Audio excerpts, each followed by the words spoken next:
So welcome to I dream. నేను మీ అనుష కుమలి. వాళ్ళ మన గెస్ట్ ప్రముఖ surgical oncologist doctor Mohan Vamsi garu. వారితో ఇవాళ చాలా ఇంపార్టెంట్ విషయం డిస్కస్ చేయబోతున్నామండి. ఎందుకంటే మనం ఒకప్పుడు ఇంట్లో చేసుకుని ఫుడ్కే ప్రాముఖ్యతనిచ్చేవాళ్ళం. బట్ ఇప్పుడు బయట తినేవాళ్ళ సంఖ్య పెరిగింది, జంక్ ఫుడ్ తింటున్నాము, ఒక పక్క క్యాన్సర్ డేంజర్ బెల్స్ మోగిస్తోంది. సో ఈ సిచ్యువేషన్లో బయట మనం తింటున్న ఏ ఫుడ్ ఎంతవరకు సేఫ్ అన్నది ఒకసారి డాక్టర్ గారి మాటల్లో విందాం. నమస్తే సార్. నమస్తే అండి సార్, రీసెంట్గా మనం న్యూస్ చూసాము. కర్ణాటక లాంటి రాష్ట్రాల్లో, చాలా రాష్ట్రాల్లో ఫుడ్ శాంపుల్స్ తీసుకొని పానీపూరి కావచ్చు, పీచ్ మిఠాయి కావచ్చు, ఇంకా సమ్ షవర్మా లాంటి kind of foods, Manchuria including ఏవైతే కలర్స్ వేసి అమ్ముతున్నారో అండ్ కెమికల్స్ వాడుతున్నారో సార్, అవన్నీ క్యాన్సర్ కారకాలు అని ఒక సర్వేలో చెప్పారు. 100% సార్, అందులో ఎటువంటి అనుమానం లేదండి. అసలు ఇప్పుడు తీసుకునే ఫుడ్ ఐటమ్స్ అన్నీ కూడా మీరు చెప్పిన ప్రతి ఐటమ్ కూడా క్యాన్సర్ కారకమేనండి. Sir, starting with cotton candy, పీచ్ మిఠాయి. చిన్నప్పుడు మన ఇద్దరం కూడా తిన్నాం. అవును, మీరు తిన్నారు లేదు తెలియదు, సిటీలో మేము విలేజెస్లో మేము తిన్నాం. ఆ పీచ్ మిఠాయి తిన్న ఆ కలరింగ్ ఏజెంట్లో రోడమిన్ బి అనే టాక్సిన్ ఉంటుందండి. ఓకే, 100% అది క్యాన్సర్ కలిగిస్తుంది. Pondicherry was the first state to ban it, followed by Karnataka, and ఇప్పుడు తెలంగాణలో కూడా బ్యాన్ చేసినట్టున్నారు.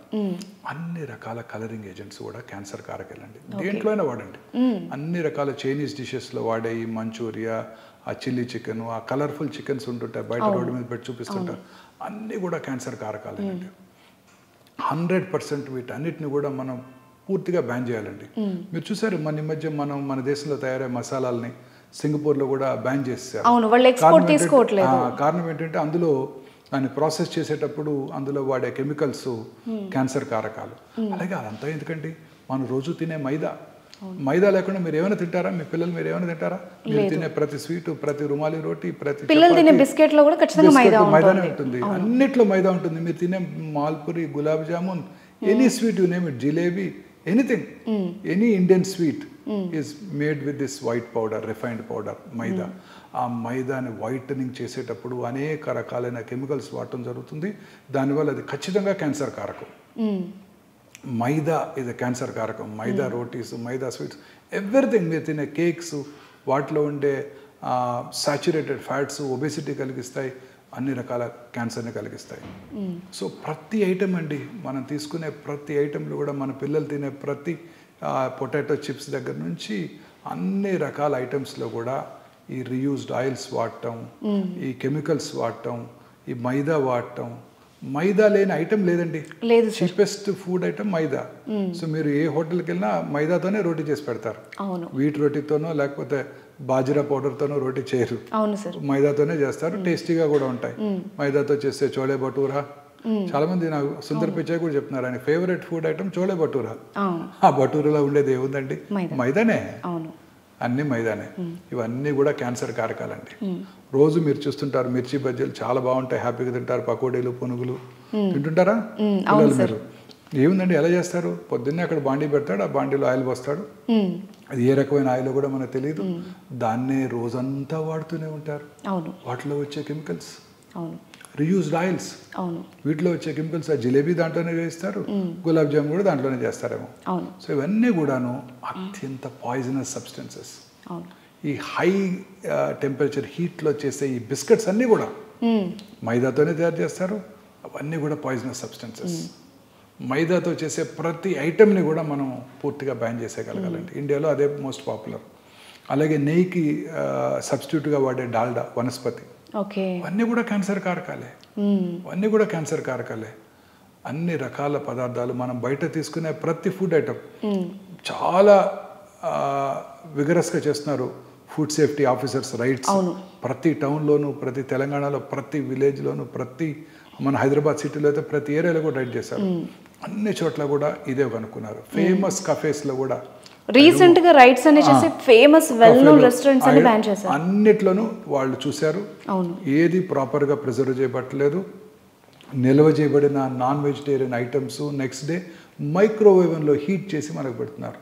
ఆ మైక్రోవేవ్ లో హీట్ చేసినవి అన్నీ కూడా క్యాన్సర్ కారకాలే. మీరు వాడే టెఫ్లాన్ కోట్, మన చిన్నప్పుడు మేము కూడా నాన్ స్టిక్ బాగుండేది, ఆయిల్ లేకుండా వేస్తున్నారు.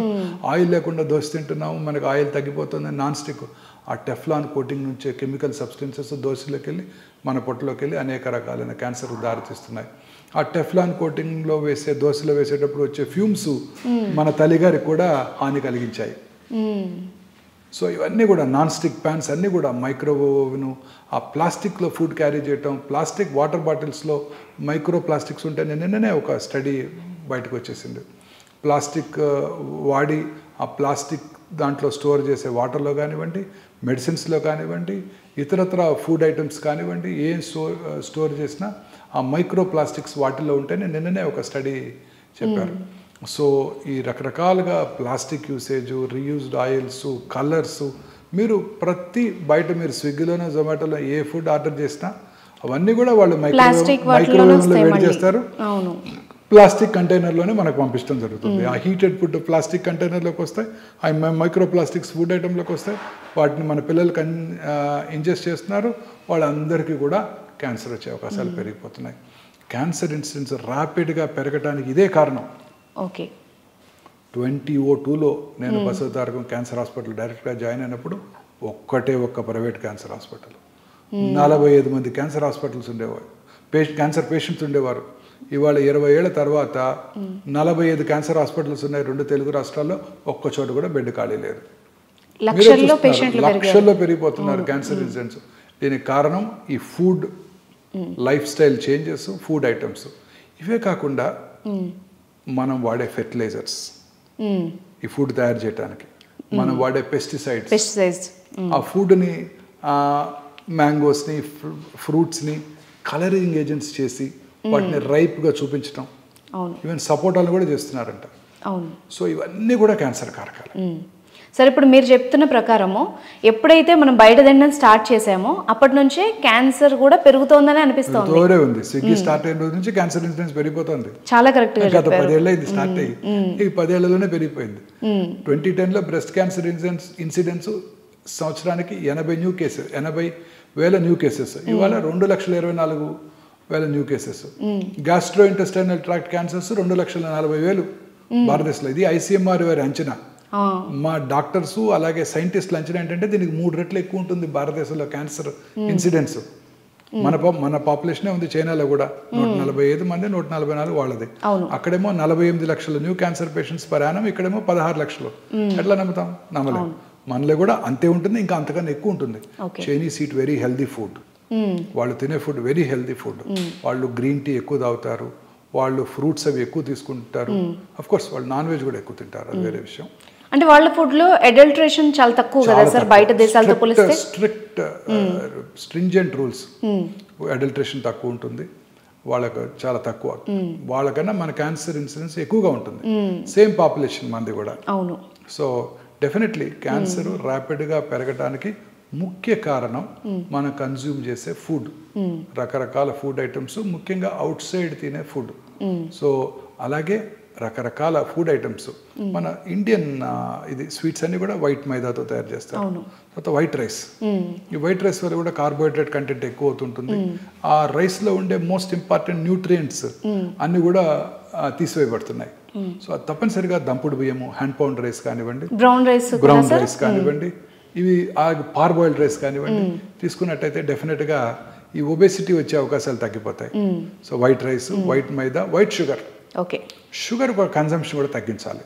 భారతదేశంలో షుగర్ కన్సంప్షన్ చాలా ఎక్కువ, నార్త్ ఇండియాలో, సౌత్ ఇండియాలో కూడా. ఈ షుగర్ కన్సంప్షన్ తగ్గించాల్సి ఉంటుంది. కార్బోహైడ్రేట్స్ కూడా మితంగా తీసుకోవాలి, సమపాలలో అన్ని తీసుకోవాలి. ప్రిఫరబుల్లీ ఈ షుగర్ ఐటమ్స్ మనం ఫ్రూట్స్ నుంచి ఎక్కువగా తీసుకోవాలి. Instead of taking from white sugar. White sugar బదులు బ్రౌన్ షుగర్ అంటాం, ఆ షుగర్ని వాడటం. ఈవెన్ డేట్స్ లాంటివి కూడా యూజ్ చేసుకోవచ్చు. అన్ని రకాల ఫ్రూట్స్, డేట్స్, అన్ని ఫిగ్స్, కిస్మిస్, అన్ని రకాల డ్రై ఫ్రూట్స్లో కూడా we get plenty of carbohydrate in dry fruits along with fiber and protein and essential fatty acids. So white sugar, white rice, white maida, ఈ 3 కూడా మనం పూర్తిగా తగ్గించేయాల్సి ఉంటుందండి. తగ్గించినట్టయితే ముఖ్యంగా సౌత్ ఇండియాలో వైట్ రైస్ ఎక్కువ తింటున్నాం. అవును సార్. దాన్ని పూర్తిగా మనం దీంతో రిప్లేస్ చేయాల్సి ఉంటుంది. సార్ ఒకటి, ఇప్పుడు ఏవి తినకూడదో చెప్పారు కదా, ఏవి తింటే, ఎలా తింటే బెస్ట్? కొంచెం at least prevention is better than cure కదా. వెరీ కరెక్ట్ అండి. మనం తీసుకునే ఫుడ్ ఐటమ్స్ ముఖ్యంగా ఈ ఫ్రూట్స్, ఫుడ్లో lot of essential nutrients anti oxidants, carrots, beetroots వాటిలో కూడా యాంటీ ఆక్సిడెంట్స్ ఎక్కువ ఉంటాయి. ఫ్రూట్స్, వెజిటబుల్స్ బాగా ఎక్కువగా తీసుకోవాలి. Okay. Preferably organic. Fruits, vegetables ఎక్కువగా తీసుకోవాలి రెగ్యులర్గా. ఆ తర్వాత ఈ కార్బోహైడ్రేట్ కంటెంట్ని బాగా తగ్గించాలి. అంటే మిగతా సమంగా 50% from carbohydrates, 30% from protein and 20% fat content ఉండాలి మన ఫుడ్ ఐటమ్స్లో. Fatty content especially saturated foods ఎక్కువగా ఉండేవి, processed foods, processed meat, processed foods అన్నీ కూడా ఇప్పుడు రోజు మీకు దొరికేవన్నీ అవే కదా. అవును సార్. పిల్లలు మీరు తినేవన్నీ అవే ప్రాసెస్డ్ ఫుడ్స్, అన్ని ప్రిజర్వేటివ్స్ వేసి నిల్వ ఉంచిన ఫుడ్స్. ఆ ప్రాసెస్డ్ ఫుడ్స్ అన్నీ కూడా పూర్తిగా తగ్గించేసి, రెడ్ మీట్ కన్సంప్షన్ కూడా బాగా తగ్గించి, మీట్ తినాలనుకునే వాళ్ళు ప్రిఫరబుల్లీ ఫిష్, సీ ఫిష్ ఎక్కువగా తీసుకుంటూ, వీటిలో omega-3 ఫ్యాటీ యాసిడ్స్ ఎక్కువ ఉంటాయి. సో వాటిలో ఉండే న్యూట్రియంట్స్ క్యాన్సర్ని రాకుండా చేస్తాయి. సీ ఫిష్ ఎక్కువగా తీసుకుంటూ, తర్వాత దూరాలు వాటికి దూరంగా ఉంటూ, ఆ ఫ్రూట్స్లో కూడా అన్ని ఫ్రూట్స్ కూడా మనకి సీజనల్ ఫ్రూట్స్ అన్నీ కూడా మనకి వెరీ యూస్ఫుల్. బెర్రీసే కానక్కర్లేదు, అన్ని fruits. Berries are supposed to be the best. They contain lots of antioxidants, lots of nutrients. But అన్ని రకాలు మన రోజు దొరికే సీజనల్ రేక్కాయలు, జాంకాయలు, అన్ని రకాలు మన ఇంట్లో కివీ ఫ్రూట్, డ్రాగన్ ఫ్రూట్ తినక్కర్లేదు. మనకు దొరికే మన ఫ్రూట్స్ తీసుకుంటే, బత్తాకాయలు, ఆరెంజెస్ అన్నీ తీసుకున్న, ఆరెంజ్ కాయలు అవి తీసుకున్నట్టయితే యాంపుల్ డైట్ మనకి ఎసెన్షియల్ న్యూట్రియంట్స్ వస్తాయి. మన క్యాన్సర్ రాకుండా చేసుకోవడానికి కూడా అవకాశం ఉంటుంది. అయితే గ్రీన్స్, ఆకుకూరలు ఎక్కువగా తీసుకుంటూ, ఈ రెడ్ మీట్ అయి పూర్తిగా తగ్గించేసి, రెగ్యులర్గా ఎక్సర్సైజ్ చేస్తూ, లీన్ బాడీ మాస్ మెయింటైన్ చేసినట్టయితే క్యాన్సర్ రాకుండా చేసుకోవడానికి అవకాశాలు ఉంటాయి. Thank you very much sir. చాలా వాల్యుబుల్ ఇన్ఫర్మేషన్ ఇచ్చారు. Thank you. Thank you ma'am.